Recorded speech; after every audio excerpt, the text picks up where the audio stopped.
중국 속담에 이러한 속담이 있다라고 합니다. 묻는 사람은 5분간 바보가 되지만 묻지 않는 사람은 영원히 바보가 된다. 무슨 뜻입니까? 질문을 하는 순간에는 잠시 창피할 수 있습니다. 저 사람은 모르는구나, 저런 것도 모르는구나 할 수 있지만, 그러나 그렇게 질문을 해서 답을 알게 되는 것이 잠시 당할 창피를 피하려고 계속 모르는 것보다 훨씬 낫다라는 말입니다. 그리고 이것은 학문의 영역에서만 해당되는 것이 아니라 관계에서도 마찬가지라고 할 수가 있습니다. 제가 결혼하고 한 4년 정도 지났을 때 저의 정말 친한 친구 한 명이 결혼을 했습니다. 신혼여행을 갔다가 딱 왔는데 이제 그때 이미 결혼했던 친구들 몇 명이 이 친구를 불러다 놓고 같이 축하를 하면서 다른 친구들이 계속 이 친구한테 했던 얘기가 야, 지금이 제일 좋을 때야. 지금이 제일 좋을 때야. 이런 이야기를 계속 했습니다. 그랬더니 이제 이 친구가 점점 표정이 어두워집니다. 아니, 나 앞으로 몇십 년을 계속 살아야 되는데 지금이 제일 좋은 때라고? 이제 이런 표정이었습니다. 그래서 제가 그 친구를 한쪽으로 불러서 이렇게 이야기를 했습니다. 야, 저 친구들이 하는 말은 그냥 저렇게 들었기 때문에 그렇게 하는 말이고 실제로는 그렇지 않다. 내가 결혼한 지 지금 4년이 지나 보니까 신혼 때보다 지금이 훨씬 좋다. 네, 왜 안 믿으시는 표정이신지. 네. 내가 앞으로 10년을 더 살고 20년을 더 살고 몇십 년을 더 살면 지금보다 그때가 훨씬 좋을 거다. 그러니 걱정하지 말아라 라는 이야기를 해 주었습니다. 그때 그 친구의 눈빛이 변했던 것을 저는 아직도 기억하고 있습니다.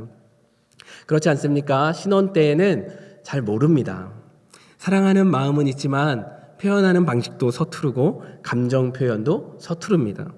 상대방에 대한 이해도 잘 되지 않습니다. 그래서 괜한 일로 서운해하기도 하고 또 불필요하게 상처를 주기도 하고 받습니다.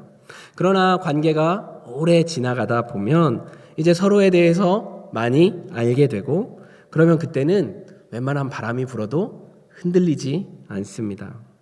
그래서 관계는 시간이 지날수록 낡아지는 것이 아니라 깊어진다라고 할 수 있습니다. 하나님과의 관계도 그렇습니다. 우리가 신앙생활을 지속하는 것은 단순히 그것을 통해서 우리의 경력을 쌓아가는 것이 아닙니다. 그렇다고 신앙이 오래될수록 더 지루해지는 것은 더더욱 아닙니다. 오히려 하나님을 만나고 시간이 지나갈수록 만남의 깊이는 깊어집니다. 하나님을 알아갈수록 그분을 향한 신뢰는 더 커져갑니다. 하나님을 예배할수록 우리의 눈이 점점 더 떠지게 되고 하나님과 동행할수록 우리의 삶은 점점 더 하나님을 닮아가게 됩니다. 이것이 바로 신앙이라고 할 수 있습니다. 따라서 우리는 신앙생활을 하면서 계속 하나님을 알아가야 합니다. 그리고 그러기 위해서는 질문이 중요합니다. 왜 그렇습니까? 질문을 해야 답을 알아갈 수 있기 때문에 그렇습니다. 오늘 말씀도 그렇습니다. 오늘 말씀에서 엘리야 선지자와 사르밧 과부는 하나님에 대해서 점점 더 배워가고 있습니다. 그들이 이미 알았던 하나님에서 몰랐던 하나님, 계속 변해가고 있습니다. 그래서 저는 오늘 말씀을 통해서 그들이 알게 된 하나님은 어떤 분이셨는가 3가지의 질문을 통해서 함께 배워가려고 합니다. 첫 번째 질문은 왜 시내가 말랐습니까? 라는 질문입니다. 오늘 말씀 당시 북이스라엘은 이제 북이스라엘의 7대 왕 아합이 다스리고 있었습니다. 그는 역대급으로 악한 왕이었습니다. 그리고 그를 충동질하던 아내가 있었는데 그 아내 이세벨은 오늘 말씀에 사르밧이 속해 있는 시돈 지역의 공주였습니다. 그리고 아합 왕의 통치 아래에서 북이스라엘은 하나님을 버렸고 우상 숭배에 빠져 있었기 때문에 하나님께서는 선지자 엘리야를 보내셔서 가뭄을 선포하셨습니다. 그리고 나서 엘리야 선지자는 자기도 그리 시냇가에 가서 숨습니다. 거기서 그는 까마귀가 물어다주는 떡과 고기를 아침 저녁으로 먹었습니다. 시냇물을 마셨습니다. 여러분, 그런데 이 장면을 그려보시면 여러분 어떻게 그리시겠습니까? 아침에 눈을 뜨면 이 시냇물에 햇빛이 반짝여서 찰랑찰랑 반짝반짝이고 까마귀들이 떡과 고기를 막 한가득 물어와서 한 상이 차려지면 거기서 까마귀 한 입, 나 한 입 이런 서정적인 아름다운 그림이 그려지십니까? 온 세상은 가뭄에 빠져 있는데 엘리야는 그렇게 그곳에서 아름다운 시간을 보내고 있었다라고 생각되십니까? 제가 아이 책을 읽어주다 보니까 그 어린이 성경에는 까마귀가 물어오는 고기가 막 이만한 스테이크 막 이런 거였습니다. 그러나 여러분 실제로 까마귀를 보십시오. 새들이 무는 것은 작은 조각들입니다. 게다가 까마귀가 손이 있는 것도 아니고 입으로 물어올 텐데 엘리야를 위해서 내가 오늘은 부리를 좀 소독해야 되겠다 라고 하지 않는다면 시체를 쪼아먹고 그랬던 부리로 조각을 물어올 텐데 그 조각난 음식들 그것이 지저분하지 않겠습니까? 여러분이 집에서 키우는 아름다운 강아지가 음식을 물어와서 주면 여러분 드시겠습니까? 그러니까 오늘 이 말씀은 엘리야의 현 상황을 보여주는데 하나님께서 가뭄 속에서도 그를 보존해 주시는, 특별하게 케어해 주시는 말씀이 아니라 정말 치열하게 가뭄을 견디며 버티는 상황, 함께 북이스라엘과 고통하는 상황을 보여주고 있습니다.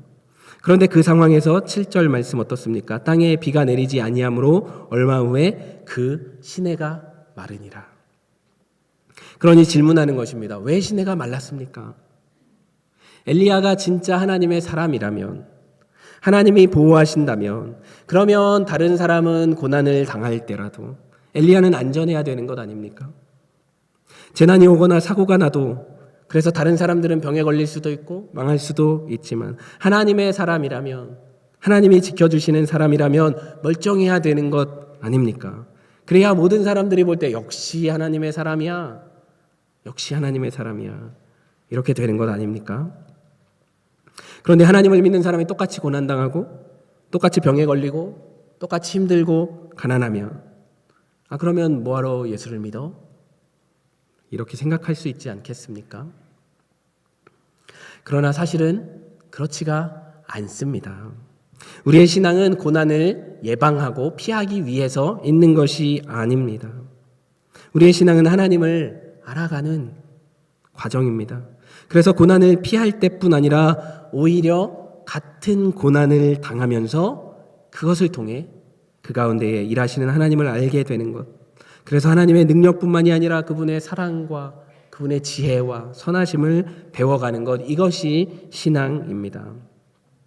사실 생각해 보십시오. 하나님도 고난을 피하지 않으셨습니다.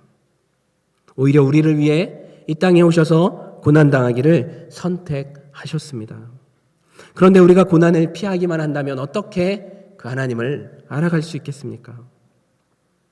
그래서 오늘 하나님의 사람으로서 가뭄을 선포했던 엘리야도 똑같이 가뭄을 당합니다. 그래서 그리 시냇가가 말라 버리는 것입니다. 그러나 그것은 엘리야 선지자를 향한 하나님의 재앙이 아니었습니다. 오히려 그에게 하나님이 어떤 분이신지를 알려주시는 과정이었습니다. 그래서 그 과정을 통해 엘리야는 고난당하시는 하나님을 알아가게 되는 것입니다. 그러므로 사랑하는 성도님들, 혹 우리 중에 고난 가운데에 계시는 분이 있다면 그 고난으로 인해 하나님을 원망하시지 마시기 바랍니다.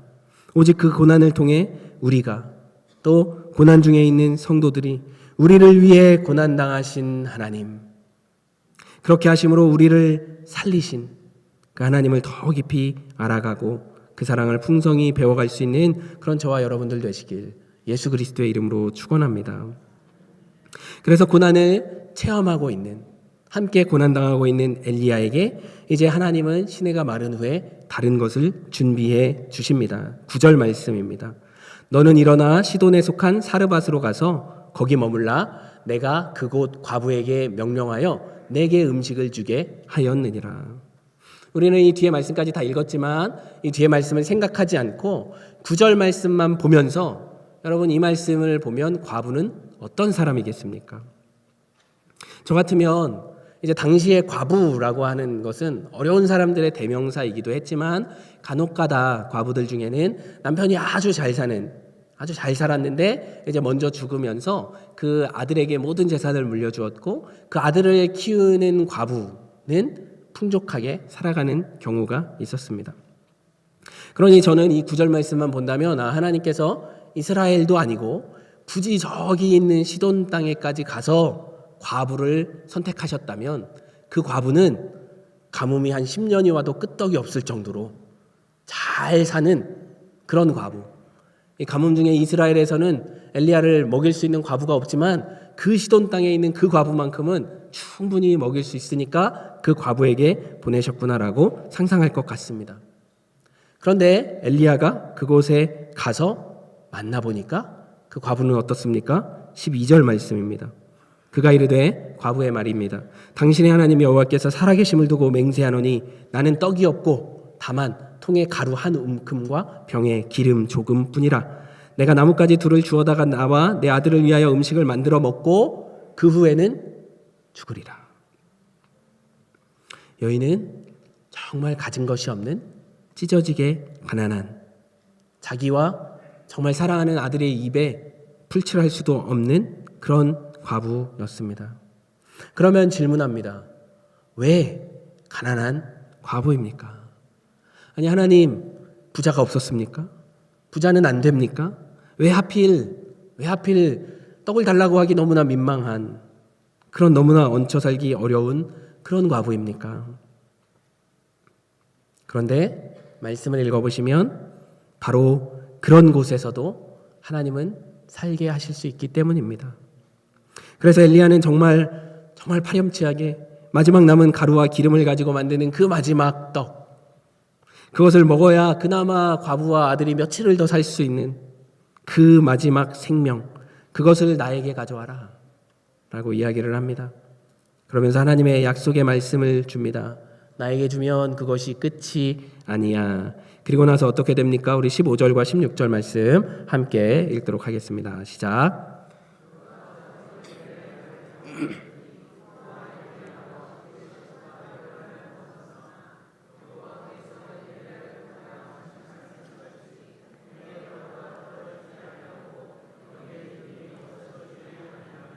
아멘. 네, 여인은 엘리야의 말을 듣고 엘리야에게 순종했습니다.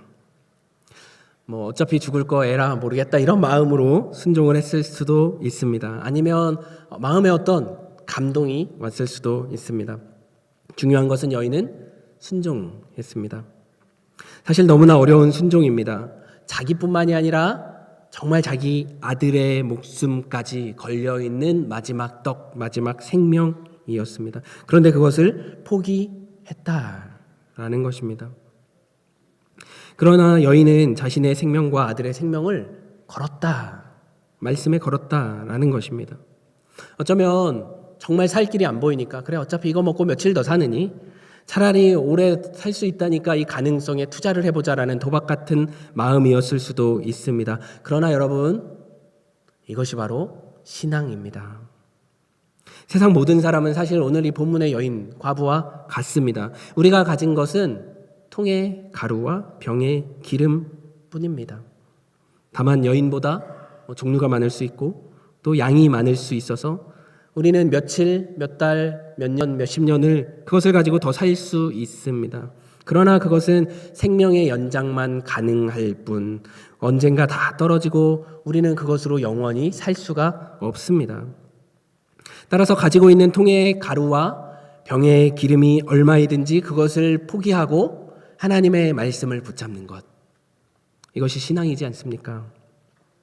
그래서 여인은 순종으로 이 신앙의 초청을 받았습니다. 하나님을 알게 되었습니다. 그러니 왜 가난한 과부에게 보내셨습니까? 라는 질문에 대한 답이 무엇입니까? 그것을 통해 엘리야도 과부도 하나님을 더 알게 되었다라는 것입니다. 어떤 하나님입니까?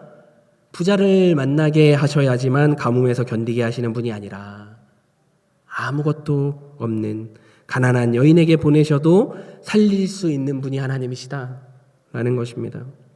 뿐만 아니라 그렇게 하심으로 누가 살았습니까? 여러분, 엘리야가 오지 않았다면, 그렇다면 과부와 그 아들은 어떻게 이 가뭄을 헤쳐나가고 살아남을 수 있었겠습니까? 엘리야가 함께 가뭄을 당하고 함께 고난을 당했기 때문에 과부와 아들이 살아날 수 있었습니다. 그리고 이렇게 자신의 고난으로 남을 살리는 이 엘리야의 이 모습이 다가올 하나님의 십자가, 자신의 고통으로 온 인류를 구원하시는 하나님의 고통과 사랑을 보여주는 그러한 장치이기도 합니다.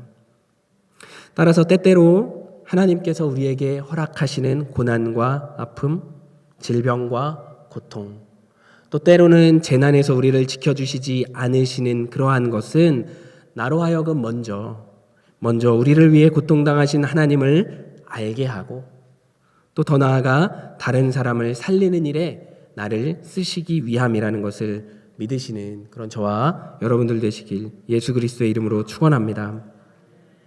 그리고 나서 오늘 말씀은 15절 16절에서 끝나지 않습니다. 여러 날 동안 그렇게 먹고 잘 살았다, 행복하게 살았다로 말씀이 끝나지 않습니다. 17절 말씀 보시면 2일 후에 그 집 주인 되는 여인의 아들이 병들어 증세가 심히 위중하다가 숨이 끊어진지라.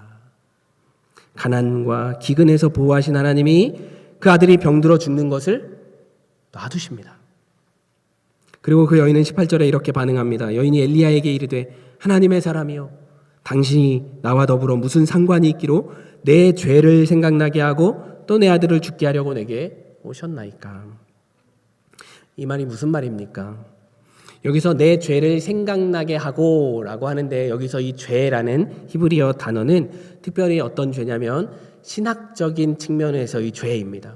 어떤 신이 금지한 행동을 하는 죄를 가리키는 단어입니다. 따라서 지금 이 여인의 이 말은 무슨 말입니까? 내가 바알을 섬기는 시돈 여인으로서 살아오다가 가뭄을 만나서 먹고 살기 위해 내가 여호와를 택했는데 그랬더니 지금 바알이 진노해서 내 아들이 죽었습니다. 라는 원망입니다. 나는 죽더라도 내 아들만큼은 살리고 싶은 어미의 마음을 가지고 있는데 내 아들이 죽었으니 그러니 내 안에 슬픔이 가득 차 있습니다라는 절망입니다. 하나님이 바알에게 졌습니까? 라는 이야기입니다. 이 여인에게 있어서 가뭄을 견디는 의미가 사라졌습니다.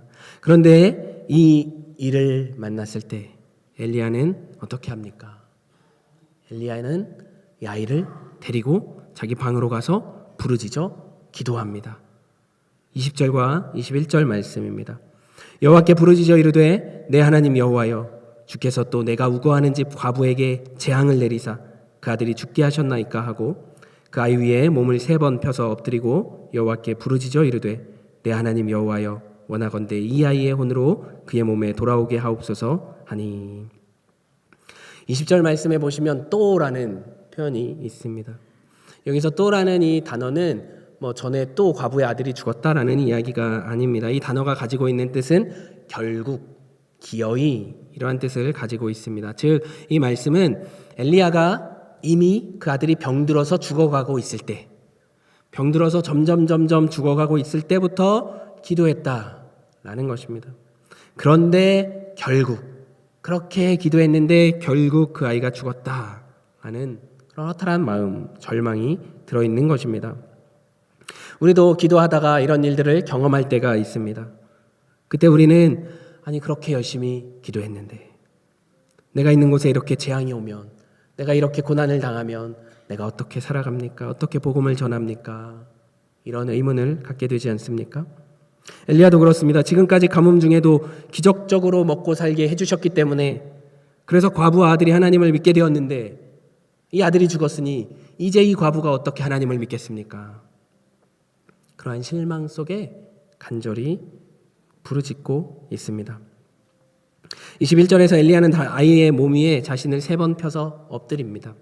이것이 무엇을 의미하는지 정확히 알 수는 없지만 한 가지 분명한 것은 엘리야는 자신의 목숨을 내어주더라도 이 아이는 살았으면 좋겠다라는 간절함이 있었다라는 것입니다.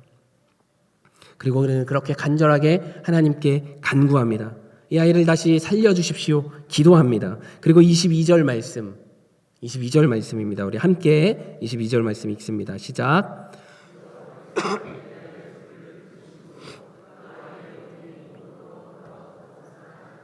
아멘. 가이가 살아났습니다.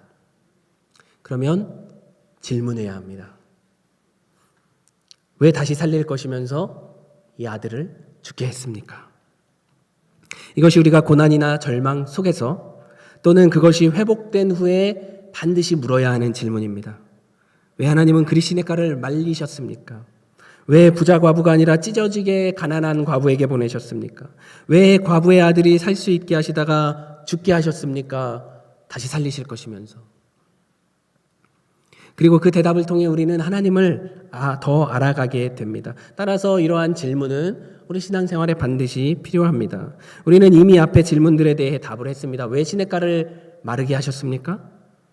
그것을 통해 하나님은 우리를 문제와 고난에서부터 보호만 해주시는 분이 아니라 우리를 위해 친히 고난도 당하시는 분이시다라는 것을 알게 해주셨습니다. 그러면 왜 엘리야를 부자가 아니라 하필 찢어지게 가난한 과부에게 보내셨습니까? 하나님은 그 상황에서도 상황을 바꾸셔야지만이 아니라 그 상황에서도 엘리야를 먹이실 수 있는 분이시다를 알려주십니다. 동시에 이방인 과부와 그 아들까지도 살리시는 분이시다를 알려주셨습니다. 그렇다면 마지막 왜 과부의 아들을 죽게 내버려 두셨습니까? 이것을 통해서도 하나님은 아직 엘리야와 그 과부가 더 알지 못하는 그들이 알고 있는 것보다 훨씬 더 크신 하나님이심을 보여주기 위해서입니다. 여러분, 과부는 이미 신앙생활을 하고 있습니다.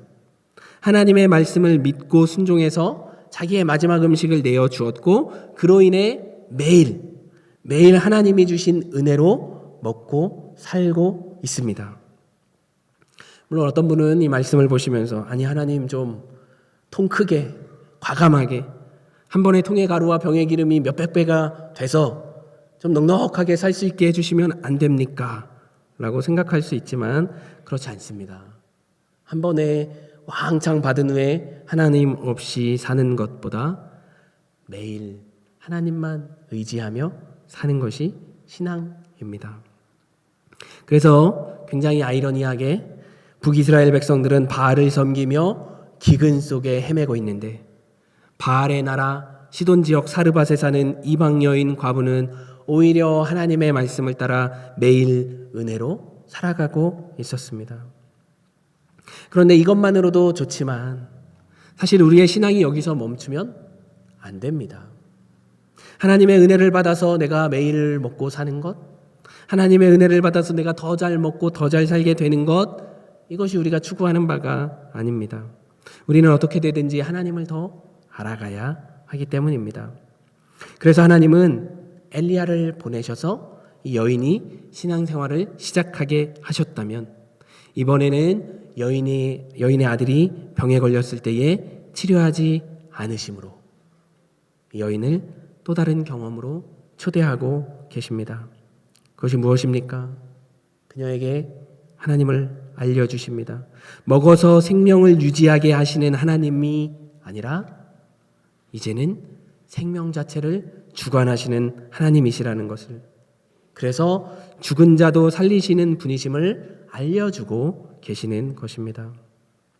그래서 다시 살아난 아들을 품에 안은 여인이 24절에 이렇게 고백합니다. 우리 함께 여인의 마음으로 24절 말씀을 읽겠습니다. 시작. 여인이 엘리야에게 이르되 내가 이제야 당신은 하나님의 사람이시요 당신의 입에 있는 여호와의 말씀이 진실한 줄 아노라 하니라. 아멘. 이것은 엘리야에 대한 고백이 아니라 하나님에 대한 고백입니다. 바알의 신앙 속에 살던 여인이 이제는 완전히 하나님이 생명의 주인이십니다 라는 것을 알게 된, 믿게 된 것을 고백하는 말입니다. 그녀는 이제 하나님이 어떤 분이신지 더 알게 되었습니다. 여인의 신앙이 다른 단계로 성장했습니다. 하나님은 내 아들이 죽어도 살아계신 분이시구나. 하나님을 위해서는 내 마지막 생명이라고 믿었던 통의 가루와 병의 기름뿐만이 아니라 내 아들을 드려도 되는 분이구나. 이것을 알게 된 여인의 고백입니다. 사랑하는 성도님들, 오늘 이 여인은 자신의 아들의 죽음을 통해서 하나님이 어떤 분이신지를 더 알게 되었습니다. 그리고 그것을 곁에서 본 엘리야도 하나님을 더 알게 되었습니다. 하나님은 가뭄에서 생명을 보존하시는 하나님이실 뿐만 아니라 그것을 넘어서 죽음에서도 새로운 생명을 창조하시는 분이심을 알게 되었습니다. 그리고 그렇게 하심으로 오늘 이 말씀을 읽고 있는 우리에게도 이것을 통해 하나님이 어떤 분이신지를 더 알게 해 주십니다. 왜 그렇습니까? 여인의 아들이 죽었다가 살아남으로 하나님의 능력이 어떠한지가 나타난 것처럼 하나님의 아들이신 예수 그리스도께서 우리를 위해 죽었다가 살아나심으로 우리를 향하신 하나님의 사랑이 어떠한지 우리에게 너무나 밝히 알려졌기 때문입니다. 그러니 우리도 십자가를 볼 때에 그 십자가를 통해 이제야 하나님의 사랑이 얼마나 크고 놀라운지 아노라. 이제야 하나님의 그 은혜가 얼마나 크고 깊은지 아노라. 이제야 하나님의 구원 계획이 얼마나 지혜로우신지 아노라. 고백할 수 있게 되는 것입니다. 그리고 이제 여기서 멈추면 안 됩니다. 그 이후의 말씀을 보시면 엘리야는 하나님을 알게 되었습니다.